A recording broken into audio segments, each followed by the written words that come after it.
Hello నమస్తే. నేను మీ కౌండిన్య. మొత్తానికి వైసీపీ చేసిన పోరాటం ఫలించింది. చానాళ్ల తర్వాత విజయం వాళ్ళ పార్టీ ముంగిట్లోకొచ్చింది. ఇంతకీ వైసీపీ చేసిన పోరాటమేంటి? దాని వెనుకున్న ఆరాటమేంటి? రాజకీయ పోరాటాన్ని ఆరాటంగా మార్చుకున్న వైసీపీ పార్టీ నేతలు ఇప్పుడు ఎలా విజయం సాధించారో అనేది ఈ వీడియోలో తెలుసుకునే ప్రయత్నం చేద్దాం. వీడియోని చివరి వరకు చూడడానికి ప్రయత్నించండి. మర్చిపోకుండా లైక్ చేయండి, షేర్ చేయండి, సబ్స్క్రైబ్ చేయడానికి ప్రయత్నించండి. అనకాపల్లి జిల్లా రాంబిల్లి మండలంలోని పంచదార్లలో అక్రమ మైనింగ్పై వైసీపీ పోరాటం సత్ఫలితాలని ఇచ్చింది. ఎట్టి పరిస్థితుల్లోనూ మైనింగ్ నిషిద్ధ ప్రాంతంగా ప్రకటించాలనే వైసీపీ డిమాండ్పై ఉప ముఖ్యమంత్రి పవన్ కళ్యాణ్ సానుకూలంగా స్పందించడం విశేషం. అటవీ పర్యావరణ శాఖలకు పవన్ కళ్యాణ్ నేతృత్వం వహిస్తున్నారనే సంగతి అందరికీ తెలుసు. పంచదార్లలో నిబంధనలకు విరుద్ధంగా మైనింగ్ సాగుతుండటంపై వైసీపీ 2 రోజుల క్రితం పెద్ద ఎత్తున ఉద్యమించిన సంగతి తెలిసిందే. ఈ సందర్భంగా కొండల్ని తవ్వుతూ పర్యావరణాన్ని విధ్వంసం చేయడంతో పాటు శ్రీ ఉమాధర్మ లింగేశ్వర స్వామి ఆలయ పరిరక్షణకు ముప్పు వాటిల్లడంపై సనాతనవాది పవన్ కళ్యాణ్ సమాధానం చెప్పాలని వైసీపీ గట్టిగా డిమాండ్ చేసింది.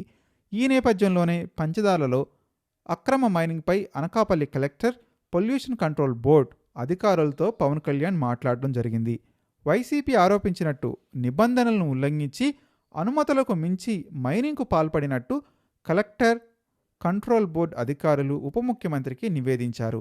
దీంతో పంచదార్ల కొండ పరిసరాల్ని మైనింగ్ నిషిద్ధ ప్రాంతంగా ప్రకటించాలని రెవెన్యూ అండ్ మైనింగ్ అధికారులని పవన్ కళ్యాణ్ ఆదేశించడం విశేషం. ఇది వైసీపీ పోరాటానికి దక్కిన మొట్టమొదటి విజయంగా చెప్పుకోవచ్చు. ఇదే సందర్భంలో పవన్ కళ్యాణ్ ఈగోకి వెళ్లకుండా క్షేత్రస్థాయిలో వాస్తవాన్ని తెలుసుకునే ప్రయత్నం చేయడం నిజంగా అభినందనీయం. వైసీపీ పోరాటం చేయడం వల్ల తాను ఏదైనా నిర్ణయం తీసుకుంటే ఆ పార్టీకి క్రెడిట్ దక్కుతుందనే పవన్ ఆలోచించలేదు.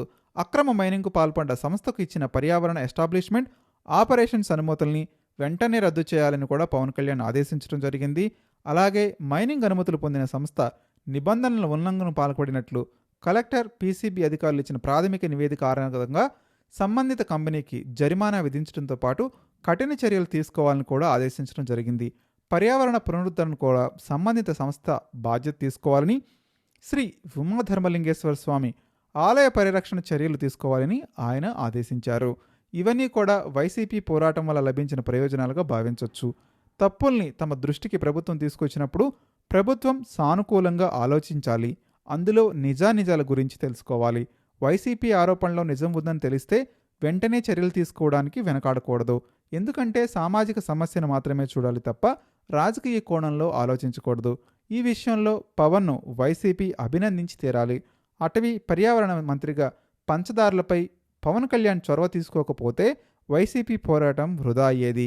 ఒకే ఒక్క వైసీపీ పోరాటం సమాజానికి నిజంగానే మంచి చేసింది.